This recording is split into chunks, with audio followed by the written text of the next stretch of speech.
When we return, we'll be joined by Tony Schenk of Enabling Technologies, a long-standing targeted company in Martin County.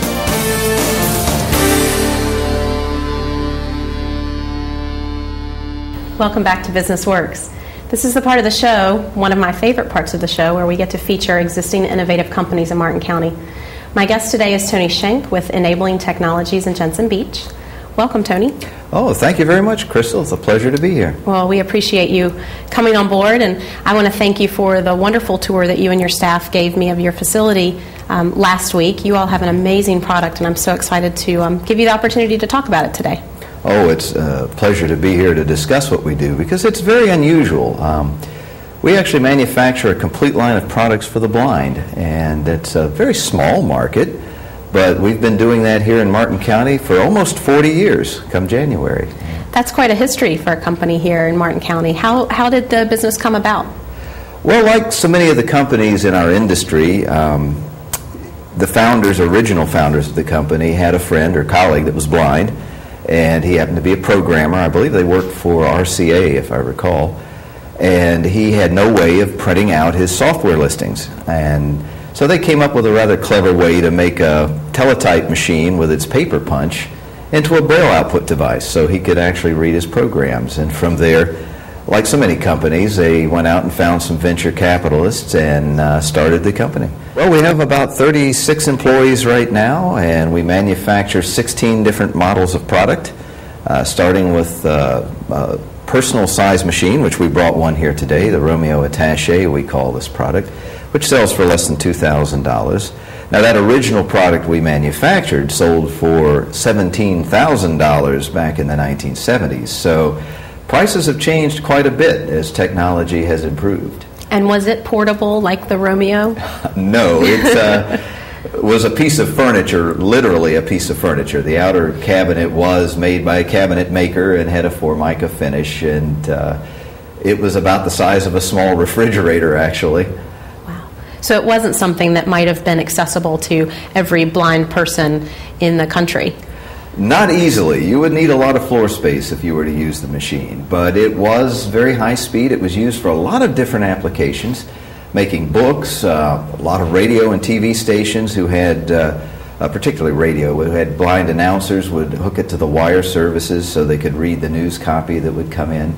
School systems would use it to produce books. And it was an interactive computer programming terminal as well. So it was a multi-function product. Well, they've come a long way. One of the most interesting things that you all showed me last week was your double-sided embosser. And it's a little larger than this model, but it also is a little faster. But the idea that you can emboss on two sides of a page was intriguing to me. It's a very difficult thing to do, but the obvious savings is you cut your paper requirements in half, as well as the bulk of the finished book. And that's a big savings. Most Braille paper costs about 5 cents a sheet. So if you could get 2 pages on that sheet, you just cut your costs in half. And it is a lot lighter weight if you're carrying around a large textbook.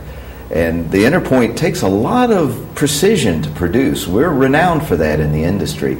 It takes high precision parts and very tight tolerances on the machines, because obviously if you emboss a dot on the front of the page, it has to miss all the dots on the back.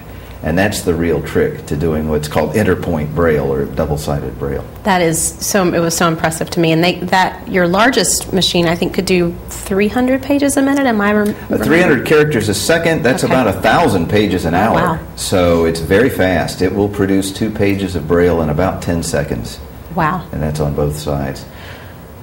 Go the ahead. embossers, they also will do tactile graphics as well.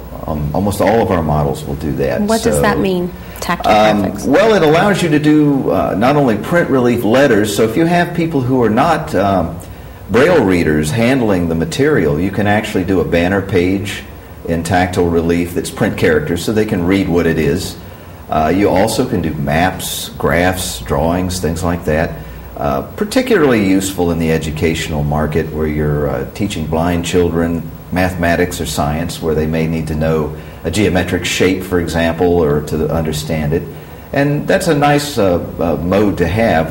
You don't have to do it by hand anymore. Again, the production of Braille, and one of the things we innovated with our various machines, In the old days, you had to do it all by hand. All the Braille books were produced on manual typewriters or using what's called a slate and stylus, which here's a stylus we have right here, and the slate that this would be used with is something like that. But that would allow a blind person to write, actually. You can create Braille with that. Graphics were done simply by gluing yarn and sandpaper and string to some sort of backing piece of material, and you created the graphics that way. Very labor intensive, takes a lot of time.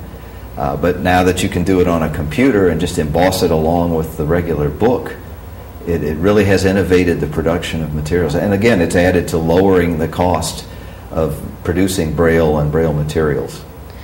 You brought some photos with you today to be able to better illustrate your product to our viewers. So I'd like to see if we can bring up the first one now and have you explain a little bit more in detail what we're seeing. Okay. In this first shot, that's actually the front of our building. Cheryl Leonardine, who you see there with Dash, is one of our customer support people. Very good job. Cheryl's on the phone almost all day long helping our customers use our products. But our building is 20,000 square feet. It's located just off Savannah Road in Jensen Beach. And it was built specifically for our application. If we can have the next photo. This is an image of the Perkins Brailler. This particular device has been in production for over 50 years now, and for all of that time, or a large part of it, this was the way all books and materials were made in Braille. That's a manual typewriter, essentially, very similar to the old print versions. But literally thousands of these are used around the world. Currently, they're shipping about 1,000 a year, most of them going to third world countries because they require no electricity to produce Braille. So a lot of blindness schools in third world countries are using those. This is a collage of our various products, just to show you the different types of machines we produce. The one in the lower right is designed specifically for the sign-making industry. The one in the center is our highest speed paper embosser. That's the one that can do 2 pages in about 10 seconds. And all of the others are designed for producing different volumes of Braille, have different applications depending on how much material you need to produce. And Braille itself, this next image is a page of Braille from a typical manual, and it's a 6-dot code, and it's also contracted. Every letter stands for a whole word when you see it by itself, but there's a lot of contractions that go into Braille just to cut the volume down. And this is just a sample to give our viewers here a look at what Braille actually looks like. This is Carol. She works in our production facility. We make all of our own solenoids and most of the major machine components in our products, as well as selling our machine services to other companies. Because we have a high requirement for precision and our volumes are relatively low, we find it's much more cost effective to produce these materials in-house. And this is our coil winding machine. Here are some of the parts we've made for other companies. These are high-speed camera parts, most of them that were produced for Vision Research, which is another company here in Martin County that produces a line of high-speed cameras. But again, they have the same sorts of requirements that we do. Low volume, high precision. Well, so it is, we were discussing the other day that you all do have such a narrow niche market. It's interesting to hear how you've diversified a bit to building more component parts for some local companies.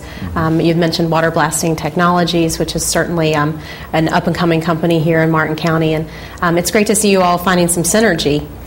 Yes, and it does let us broaden our market as well, because the blindness industry is a very, very small market worldwide. There's only, I think, 4 or 5 manufacturers in the entire world that produce our type of technology. We're certainly the largest, and we have the broadest line of product, and we like to believe at the highest quality.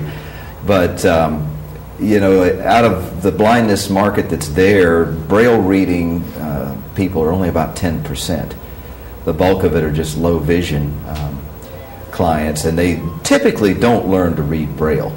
Well, you just took a fairly narrow market and narrowed it even further with only 10% of vision impaired actually reading Braille. Yeah, no, and you all have managed to be successful with that very specialized focus. Indeed, indeed. And you all do quite a bit of exporting.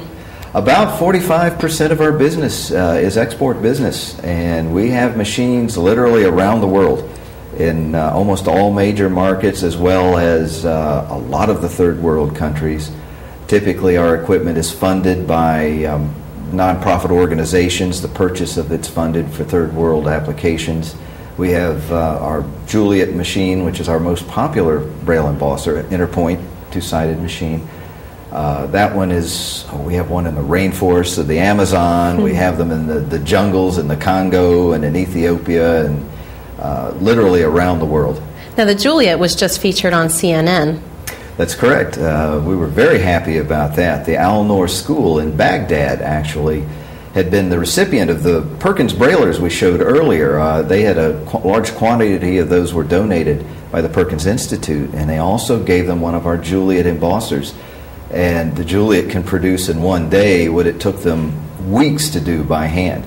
And that project's going very well, and CNN gave us a very nice internet spot with that, with a little video, and they're slated to go back again, I understand, because they want to do a follow-up to see how it's worked out now that the systems have been installed and it's all working for the kids there.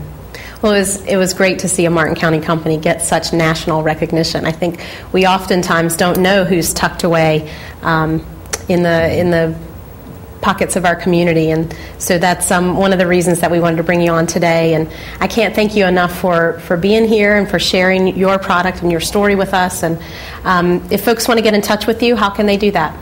Well, the easiest way is by the internet. Our website is www.brailer, that's BRAILLER.com. You can email us there, or you can reach us toll free at 800-777-3687. Great. Well, thank you so much, Tony, for being here today. I so appreciate it. Oh, Crystal, thank you for having us. We appreciate the opportunity. That's it for this month's episode of Business Works. If you have questions about anything you heard today or about anything in general about the Business Development Board, visit our website at bdbmc.org or call us at 772-221